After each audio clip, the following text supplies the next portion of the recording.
On today's postcard, we visit a church that isn't, discover a Saxon myth and a ghoulish legend, and uncover the meaning of a much-used political term. We're in Perivale, in the county of Middlesex.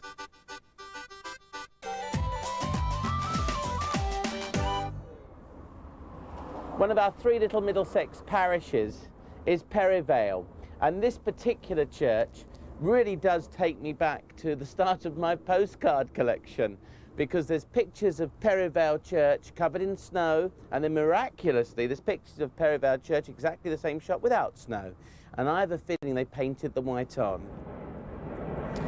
Look at this, something so very, very special, this church.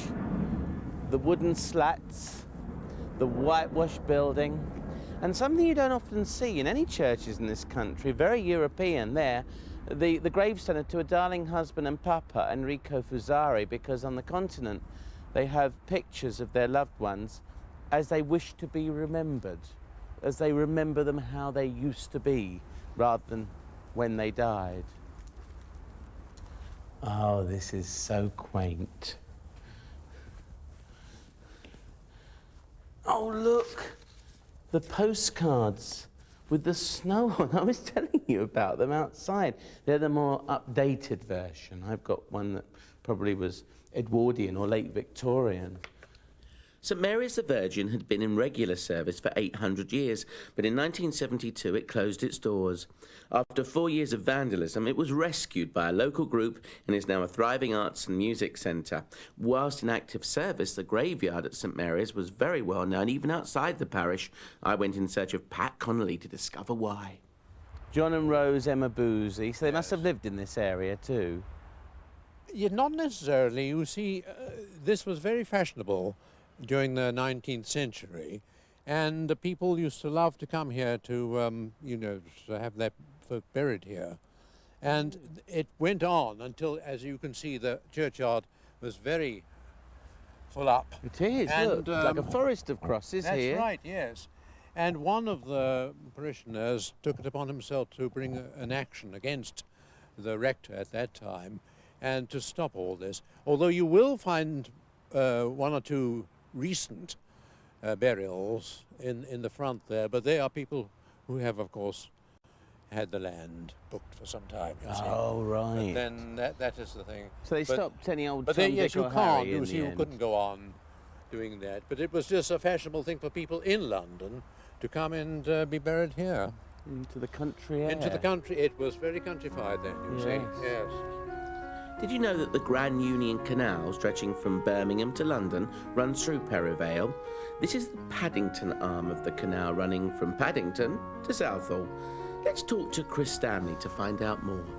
This section was put in at about 1800, and it did cause one or two problems to, like the largely sort of agricultural sort of economy, in that when the canal came through, obviously it split land, which upset the farmers, but the bridge behind us... I say, this is an old bridge, isn't it? Well, this was put in about 1801, and it was a concession from the canal company to the farmers to ensure that, they were basically sort of looked after. There were one or two problems between the canal workers or navvies or navigators as they were known, because they had a tendency to sort of go through when they were building the canal and actually living off the surrounding land. So obviously the farmers, when they came to town or came to the countryside, would have to bolt things down. This is really ancient Horsenden Hill. I mean, look at these trees, and almost like a forest here, isn't it? Yeah. I mean, this site has been wooded right the way back, probably to sort of Roman times, if not before then. I mean, what we're looking at here is ancient woodland. You've got ancient sort of meadows and hedgerows as well around here. In fact, if you look at the name Horsenden Hill, if you go back to sort of Saxon times, it sort of originates from horses down. But also there's quite a nice story associated with how Horsenden Hill actually got its name, and that's related to a Saxon chieftain by the name of Horsa, who apparently lived in this area. He had a beautiful daughter by the name of Eline, And there was also another chieftain a bit further down towards sort of Brentford called Bren. Bren fell in love with Eli. They consequently sort of married. The two of them didn't get on too well, so Eli decided to let her dad know about this. Apparently that she had a talking starling, which she sent to her father to sort of relay the message. Horsa came racing down off the hill. Bren heard that he was coming, so they met, had a bit of a battle. Bren was killed. Horsa was fatally wounded, brought back on top of the hill where he died, and they buried him with his favourite sort of steed, hence Horseman Hill. And so the story goes. Now, whether this is true, but if you were to come up here on a moonlit night or an early morning, the chances are you might encounter Horse's sort of steed. But that was probably just made up, to keep poachers away or whatever. I want to believe it. Take me to the top of the hill.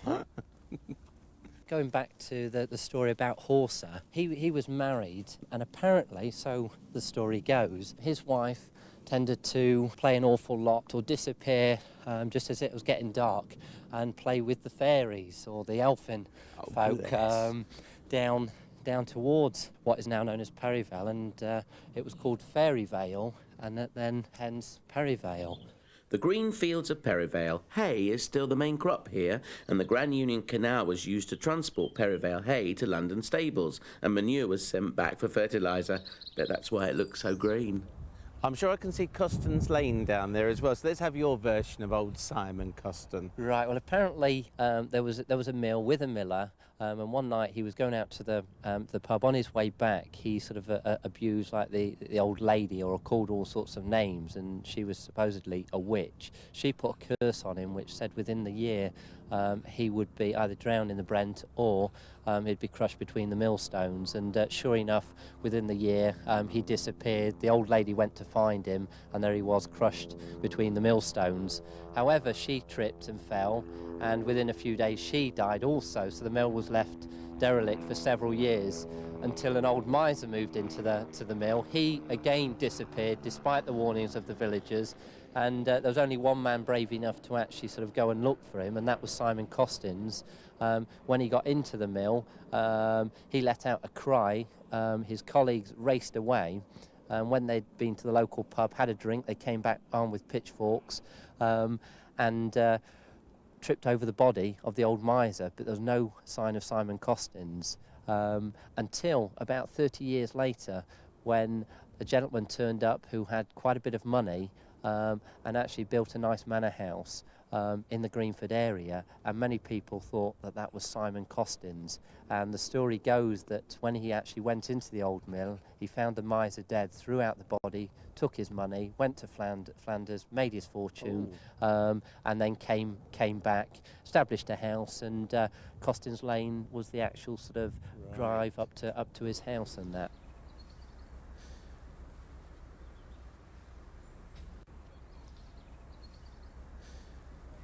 Now, he's insisted I stop here, has the old country ranger. He's not buying me a drink, he just wants me to show the name of the ballot box. Why? Yeah, well, it's quite an interesting story.